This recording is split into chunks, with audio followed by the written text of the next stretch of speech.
Ah, gente, como é bom, né? A gente poder parar, saber que a gente precisa de ajuda. Você percebeu como a gente está conversando tanto isso, né, Padre Tiago? Quando a gente precisa evoluir, amadurecer espiritualmente, a gente precisa de ajuda. Não é só assim, precisa abrir um pouquinho o coração. Então a leitura ajuda muito.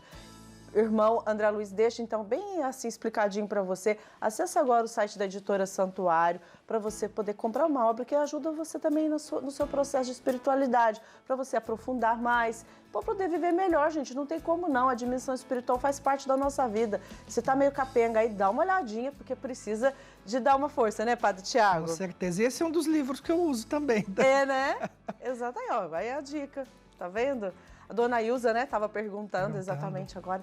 Ô, gente, olha só, nós estamos vivendo durante esse mês de janeiro a campanha Janeiro Branco. E aqui no Bênção da Manhã, hoje eu quero conversar sobre um distúrbio que possui um dos maiores estigmas, a esquizofrenia. Olha que bacana para a gente conversar sobre esse tema. Recebo aqui a psiquiatra Luísa Matelli. Bom dia, Luísa. Seja bem-vinda. Obrigada. Bom dia, Luísa. Bem-vinda. Bom dia. Obrigada. Que bom. Olha só, a gente escuta tantas coisas, né? A gente vê falar tanto sobre esquizofrenia, às vezes leva até na brincadeira. Eu queria que você explicasse para todo mundo o que é a esquizofrenia. Então, a esquizofrenia, ela é um transtorno mental que faz o paciente pensar de uma forma diferente, se comportar de uma forma diferente e sentir as emoções de uma forma diferente. Ah, mas aí quando você fala isso, todo mundo vai pensar, será que eu tenho um pouquinho de esquizofrenia? Porque será que dá a sensação que só eu penso diferente do outro? Não, como que é isso? Então, geralmente, esses pensamentos, eles estão fora da realidade, mas para o paciente, eles são reais, né? Dá um exemplo pra gente. Então, para as outras pessoas, acaba destoando muito. Por exemplo, um paciente, ele se sente perseguido. Então, ele começa a achar que estão atrás dele, que tem escuta dentro de casa, que ele tá tendo uma conspiração contra ele. Então, é muito comum o paciente ter delírios de perseguição, por exemplo, ter alucinações. Então, é um paciente que pode ouvir vozes que mandam ele fazer alguma coisa, ou vozes que ficam comentando sobre a vida dele, sobre o que ele está fazendo. E além desses sintomas, né, que eu acho que é o que a gente mais pensa, assim, quando a gente pensa em esquizofrenia, o paciente ele também tem alguns sintomas que a gente chama de sintomas negativos. Então é um paciente que ele fica desmotivado, ele fica mais apático, não tem iniciativa para fazer as coisas, tem um prejuízo de memória, tem uma dificuldade para estabelecer relações sociais. Difícil, né? Difícil. Muito difícil. Doutora, é como se fosse duas perguntas em uma. Ela está ligada também à bipolaridade? E dentro desse contexto, está ligado também, é uma pergunta um pouco diferente, ao toque também? Não, são doenças diferentes, são transtornos mentais diferentes. Quando um paciente tem esquizofrenia, ele não tem bipolaridade, mas o toque é um transtorno que pode ser comórbido, então ele pode aparecer junto. É muito comum a gente ver paciente com esquizofrenia que desenvolve um quadro de toque também. Diríamos que seria inconsciente. Dentro desse quadro, a pessoa realiza, mas ela não tem consciência que ela está toda hora ali botando o vaso no lugar, botando a xícara, ou ela ainda ou ela acaba tendo consciência? Depende da gravidade do toque. Então, tem toque que é mais leve, e aí o paciente ele tem consciência daquilo, ele sabe que aquilo tá demais, que ele não precisa ter aquelas atitudes, mas ele acaba fazendo porque é uma coisa que ele não consegue controlar. Mas tem quadros muito graves que o toque ele beira um delírio. Então o paciente ele não tem crítica, não tem consciência daquilo que ele está fazendo. Ana Luísa, perdão, Luísa. A esquizofrenia, qual é a causa? Olha, hoje a gente não tem uma única causa para a esquizofrenia. quando a gente pensa em esquizofrenia, a gente pensa numa combinação de fatores que vão fazer a pessoa desenvolver ou não a esquizofrenia. Quais, por exemplo? E aí, dentro desses fatores, o fator genético é um fator muito importante. Então, por exemplo, se a gente tem um caso na família de esquizofrenia, isso aumenta a chance de algum outro familiar também desenvolver a doença. Tá. Mas não só isso. É importante a gente ter outros fatores junto. Por exemplo, fatores neurobiológicos. Então, por exemplo, hoje já tem muito estudo que mostra que a pessoa que tem esquizofrenia, ela tem uma alteração do parênquima cerebral, da estrutura do cérebro. Tá, então não tem como nem prevenir. Tem como...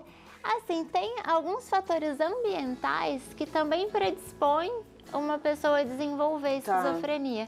Então, por exemplo, uma criança que nasceu de uma gestação muito complicada, ela tem um risco aumentado de desenvolver esquizofrenia.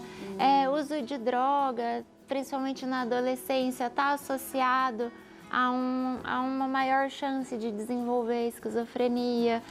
Eventos muito traumáticos, principalmente na primeira infância, aumentam a chance da pessoa desenvolver esquizofrenia.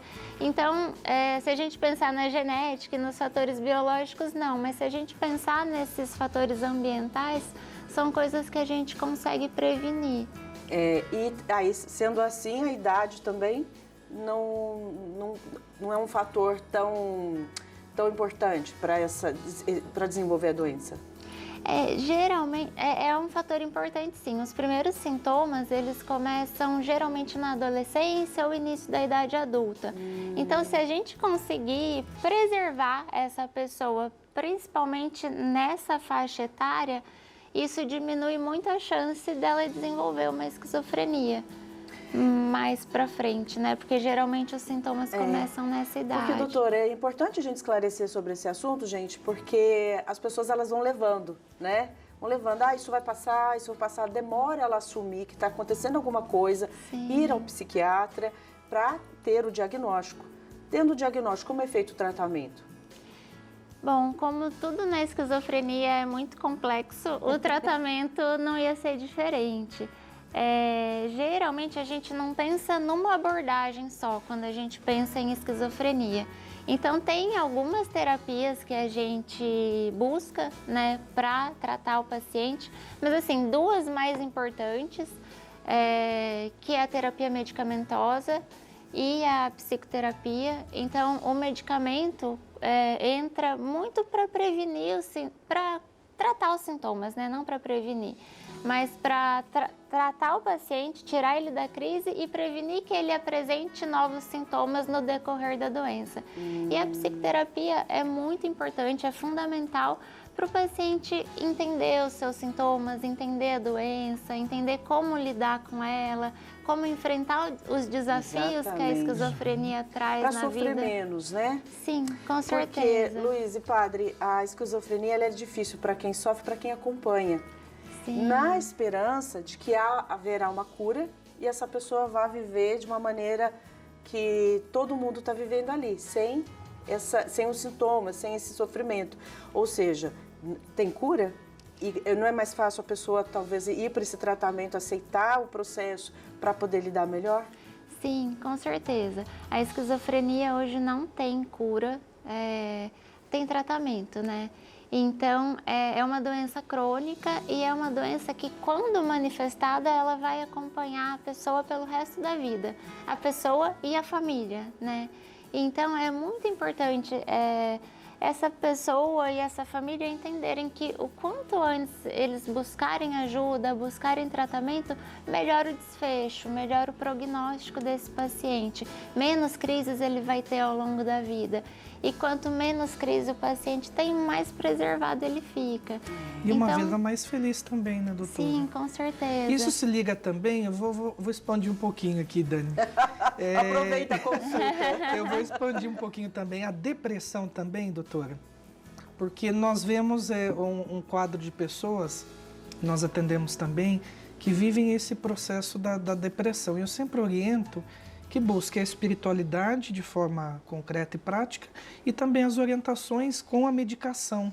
Então, já escutei de várias pessoas que vivem a situação da depressão que, eu estou bem, eu vou parar, já estou com um humor bom, eu vou parar de tomar os remédios porque agora eu dou conta. E, na verdade, eu creio que isso agrava mais a situação. Sim, é muito importante essa decisão de parar a medicação, de parar o tratamento, ser tomada junto com o profissional que está acompanhando aquele paciente. É muito possível, sim, um paciente que tem depressão tomar a medicação por um tempo e parar esse tratamento, mas isso tem um momento certo para acontecer. Então, assim, eu acho que é muito comum o paciente, ele querer parar, né? Ele se sente melhor e aí ele quer parar de tomar medicação. Mas a gente precisa manter essa medicação por um tempo para garantir que esse paciente não vá ter novas recaídas ao longo da vida. Então, por isso que é muito importante essa decisão ser tomada junto com a equipe que está acompanhando esse paciente. E aí a gente está falando sobre, eu achei muito importante quando você disse, né, que é importante a gente cuidar logo, se perceber alguma alteração na pessoa. Não tem vergonha não, né, não tem medo. Eu sei que é difícil às vezes a gente aceitar um diagnóstico, gente, mas ela disse tão bem, né, quanto mais cedo você puder ser acompanhado com um psiquiatra, puder tratar isso para que o ambiente seja mais fácil, menos sofrido, porque tem muito preconceito, né? Muito preconceito. Ainda é uma doença muito estigmatizante, os pacientes ficam muito marginalizados, né, da sociedade. Então, é importante a gente buscar o tratamento, porque isso vai ajudar o paciente a continuar inserido ali na sociedade, ter uma vida funcional, ter uma vida ativa, ter uma vida, né? Ter uma vida, poder viver, né? Sim. Não sobreviver em cima de um sofrimento que pode ter tratamento, pode ser acompanhado, ter acolhimento, né? Sim, com certeza. Doutora, muito obrigada. Obrigada, Foi um prazer te receber. Muito obrigada obrigada. pelo bate-papo, pelo esclarecimento que faz a diferença pra gente. Com certeza, doutora. Obrigado. Obrigada. E eu creio que é isso, né? Eu creio que as manhãs se tornam esta bênção quando a gente tem o esclarecimento, né? Diante de uma vida prática ligada à espiritualidade, também ligada à nossa saúde integral, né? Ao corpo, à alma e ao espírito. E é isso que faz com que a gente faça com que outras pessoas também vivam bem e vivam com Deus. Amém. Obrigada. Amém. Que bom, gente. Quando a gente aprende, a gente sabe lidar melhor. Então, lide melhor com a sua vida.